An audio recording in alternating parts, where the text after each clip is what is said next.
ఈరోజు వీడియోలోకొచ్చి NTPC green energy main board IPO అనమాట. దాని లేటెస్ట్ గ్రే మార్కెట్ ప్రీమియం చూద్దాం. అలాగే కంపెనీ అనాలిసిస్ చేసి అప్లై చేయాలా లేదా అన్న దాని గురించి చూద్దాం.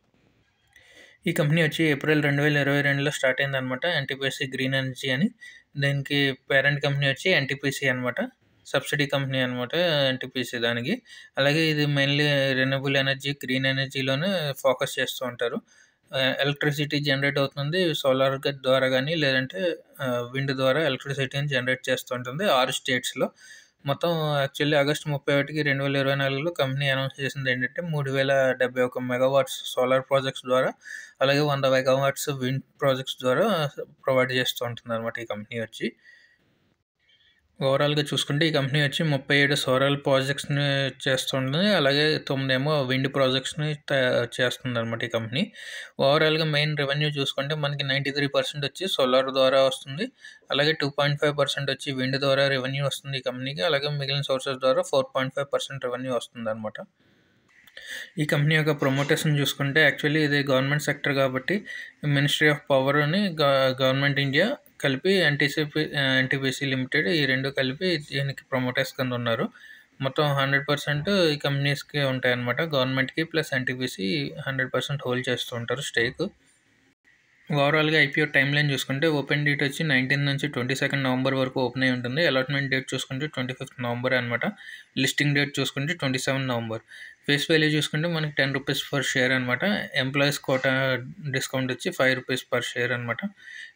ఎంప్లాయీస్ డిస్కౌంట్ అంటే ఎవరైతే ఎన్టీపీసీ ఎనర్జీలోని ఎన్టీపీసీ దాంట్లో కూడా కంపెనీలో పనిచేస్తున్నారో ఎంప్లాయీస్కి వాళ్ళకి 5 రూపీస్ పర్ షేర్ని డిస్కౌంట్ కూడా ఇస్తుంది అనమాట.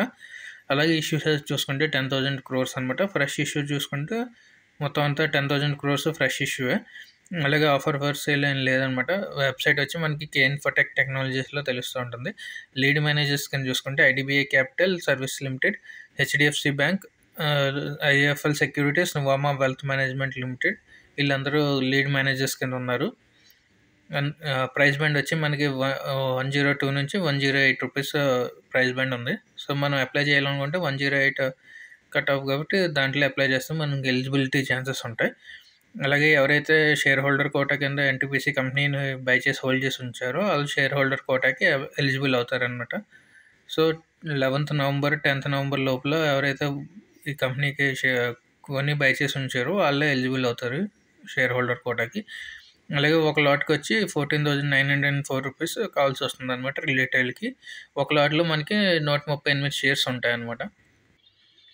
ఐపీఓ రిజర్వేషన్ చూసుకుంటే క్యూఐబీ 75% ఉంది అనమాట ఈ షేర్. రిటైల్ చూసుకుంటే 10% ఉంది. ఎన్ఐఏ చూసుకుంటే 15% అనమాట షేర్ హోల్డర్ షేర్స్ పర్సంటేజ్. రిటైల్లో 10% ఎందుకంటే సెబీ రూల్ ప్రకారం ఏదైనా కంపెనీ 3 ఇయర్స్లో నెగిటివ్లో ఉంటే మాత్రం రిటైల్ కోటా 10% ఉంటుంది కాబట్టి సో దీంట్లో కూడా 10% రిజర్వేషన్ ఇచ్చారు. రిటైల్లో చూసుకుంటే 1 లాట్కి 138 షేర్స్ ఉంటాయి కాబట్టి 14,904 రూపీస్ అమౌంట్ కావాల్సి వస్తుంది అప్లై చేయడానికి. అలాగే స్మాల్ హెచ్ఎన్ఐ మ్యాక్సిమం చూసుకుంటే 67 లాట్స్ అప్లై చేయొచ్చు. మనకి 9,246 రూపీస్ కావాల్సి వస్తుంది. అలాగే 9,98,000 అమౌంట్ కావాల్సి వస్తుంది. అలాగే బిగ్ ఎన్ఐ చూసుకుంటే 68 లాట్స్ వస్తాయి, 9,384 షేర్స్ ఉంటాయి. మనకి 10 lakhs అమౌంట్ కావాల్సి వస్తుంది అనమాట. 10,13,000 వరకు కావాల్సి వస్తుంది అమౌంట్. ఓవరాల్గా ఫైనాన్షియల్స్ చూసుకుంటే అసెట్స్ చూసుకుంటే 23లో 18,431 crores, 31st March 2024లో చూసుకుంటే 27,206 crores అనమాట. అలాగే సెప్టెంబర్ 2nd quarterలో చూసుకుంటే 32,408 crores అసెట్ ఉంది. రెవెన్యూ కూడా ఇయర్ ఆన్ ఇయర్ డెవలప్ అయిందనమాట. రెవెన్యూ చూసుకుంటే 170 crores ఉంటే 23లో, 24 వచ్చేటప్పటికి 2,37 crores అనమాట. అలాగే Q2 సెప్టెంబర్ 24లో చూసుకుంటే 1,132 crores అనమాట. సో రెవెన్యూలో కూడా బాగా ఇంక్రీజ్ వచ్చింది ఇయర్ ఆన్ ఇయర్. అలాగే ప్రాఫిట్ ఆఫ్టర్ ట్యాక్స్ చూసుకుంటే 171 crores ఉంటే 23లో, 24లో మార్చ్ క్వార్టర్ అయ్యేటప్పటికి 344 crores. అలాగే సెప్టెంబర్ క్వార్టర్లో 2nd quarter 24లో చూసుకుంటే 175 crores ప్రాఫిట్ అనమాట. ఆపరేటింగ్ క్యాష్ కూడా చూసుకుంటే 1,109 crores. అలాగే 24లో 1,579 crores అనమాట. సో టోటల్ బోరింగ్స్ మెయిన్ ఈ కంపెనీకి కన్సర్న్ అనమాట. బోరింగ్ చూసుకుంటే 23లో 5400 క్రోర్స్ ఉంటే 24 వచ్చేటప్పటికి 12,800 క్రోర్స్ ఉంది. అలాగే ఇప్పుడు Q2 చూసుకుంటే 24లో 17,057 క్రోర్స్ ఉందన్నమాట. సో మెయిన్ అప్పు మాత్రం ఇయర్ ఆన్ ఇయర్ పెరుగుతూనే ఉంది. అలాగే ఎన్టీపీసీకి రెవెన్యూ వైజ్ చూసుకుంటే ఇంక్రీజ్ వచ్చి 109.94% ఇంక్రీజ్ అయింది. ప్రాఫిట్ ఆఫ్టర్ ట్యాక్స్ చూసుకుంటే 101% ఇంక్రీజ్ అయింది అనమాట 23తో 24లో పోల్చుకుంటే. అలాగే ఈబిట్టా చూసుకుంటే 85% ఉంది. ప్యాట్ మార్జిన్ చూసుకుంటే 16% ఉంది. ఆర్ఓఈ చూసుకుంటే 2.43% ఉందన్నమాట. యాక్చువల్లీ ఎన్టీపీసీ వాళ్ళు 17,000 క్రోర్స్ పెట్టి ఈ కంపెనీ స్టార్ట్ చేస్తే ఇప్పుడు దాని మార్కెట్ వాల్యుయేషన్ చూసుకుంటే 91,000 క్రోర్స్ అనమాట. సో ఆల్మోస్ట్ 11 times ఇంక్రీజ్ అయినట్టు మనకి. సో మార్కెట్ క్యాపిటలైజేషన్ కూడా బాగా ఇంక్రీజ్ అవుతూనే ఉంది ఇయర్ ఆన్ ఇయర్. 2022లో ఇంత వాల్యుయేషన్స్తో ఇంక్రీజ్ అవ్వడం అంటే మంచి రిటర్న్ ఇచ్చిన కంపెనీ అనమాట. మళ్ళీ ఈ కంపెనీ ఐపీఓని తీసుకురావడానికి గల కారణం ఏంటంటే ఇన్వెస్ట్మెంట్ చేసిన కంపెనీస్కి లోన్స్ అవి ఎక్కువ ఉన్నాయి కాబట్టి లోన్స్ని తగ్గించుకోవడానికి ఈ 10,000 క్రోర్స్ ఐపీఓని లాంచ్ చేశారు. సో మెయిన్లీ దాంతో ఈ కంపెనీ ఓన్లీ అప్పును తీర్చడానికి అలాగే జనరల్ కార్పొరేట్ ఫండ్స్కి ఈ కంపెనీ ఐపీఓని తీసుకొచ్చింది. సో మేబీ అప్పుని క్లియర్ చేస్తే సో ప్రాఫిట్స్ ఇంకా రెవెన్యూ జనరేషన్లో కూడా ఇంకా ఇయర్ ఆన్ ఇయర్ ఇంక్రీజ్ అయ్యి మల్టీ బ్యాగర్ స్టాక్ అయ్యే ఛాన్సెస్ కూడా ఉన్నాయన్నమాట.